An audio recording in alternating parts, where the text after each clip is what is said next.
Thank you so much to our honored guests in partaking in this significant memorial. You may now take your seat. Ladies and gentlemen, the Vice President of the Republic of the Philippines, Education Secretary Honorable Sara Z. Duterte.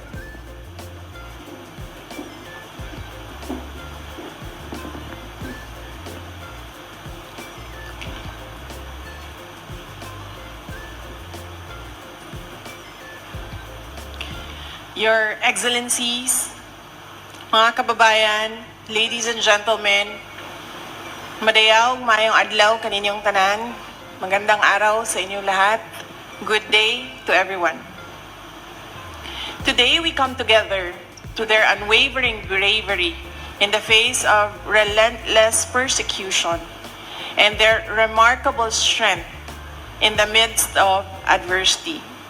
As we gather in remembrance for this year's International Holocaust Remembrance Day, let us unite as a global community in solemn reflection. Together, we pledge to combat intolerance and reaffirm our unwavering commitment to compassion, justice, and unity. 3 days from now, we commemorate the liberation of Auschwitz by Soviet troops on January 27, 1945. All that happened over 7 decades ago will never be forgotten. More than anything, those memories remind us of the indomitable human spirit and carries a vital message of upholding human dignity and respect. These heinous crimes against innocent men, women, and children will forever stand as a testament to our resolute commitment to fight racism, discrimination, oppression, and injustice in our society. Let us and the sons of the Holocaust continue to inspire us to protect the rights and dignity of all. As we strive for an inclusive society that embraces diversity and upholds human dignity, let us instill in our children and youth a deep appreciation for all races, ethnicities, and nationalities. We at the Department of Education remain steadfast and determined in our dedication to providing equal educational opportunities for children from diverse backgrounds, while also instilling the values of inclusivity and diversity in every student. The stories of resilience and sacrifice from Holocaust victims will forever inspire us as we empower our youth to become responsible citizens in a free nation. Ensure that these narratives continue to resonate in our society. Our presence today signifies our commitment to educate our people about the lessons of the Holocaust, reaffirming our dedication to building a society where such heinous acts are never repeated.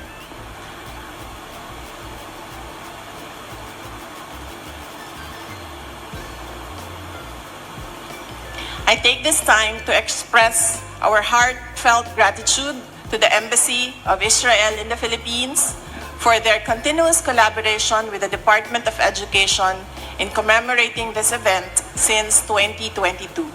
The Philippines has a long-standing tradition of humanitarianism, exemplifying the values of compassion, solidarity, and humanity that we have consistently demonstrated to the world. One of the first countries to offer asylum to Jewish refugees in 1934 under the leadership of President Manuel L. Quezon, Filipinos opened their arms to those fleeing from persecution by the Nazi regime. We reaffirm our strong commitment to collaboration and cooperation with various stakeholders as we forge robust partnerships to combat prejudice, violence, and intolerance. Let this time of remembrance also serve as a reminder of the Filipino people's ability to extend a helping hand and assist those in need. Pagmamalasakit, compassion, pagtulong, helpfulness. Let these values that our forefathers lived by be the same one that define us here and now.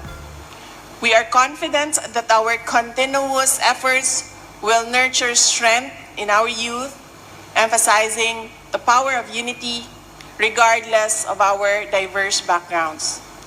We are committed to ensuring to let hatred prevail ever again. Let us unite under a culture of respect that values human life in its entirety.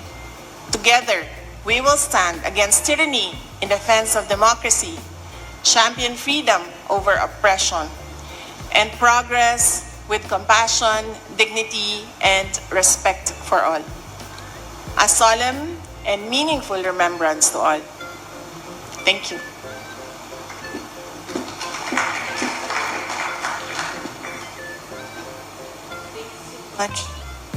Vice President and Secretary Honorable Sara Z. Duterte.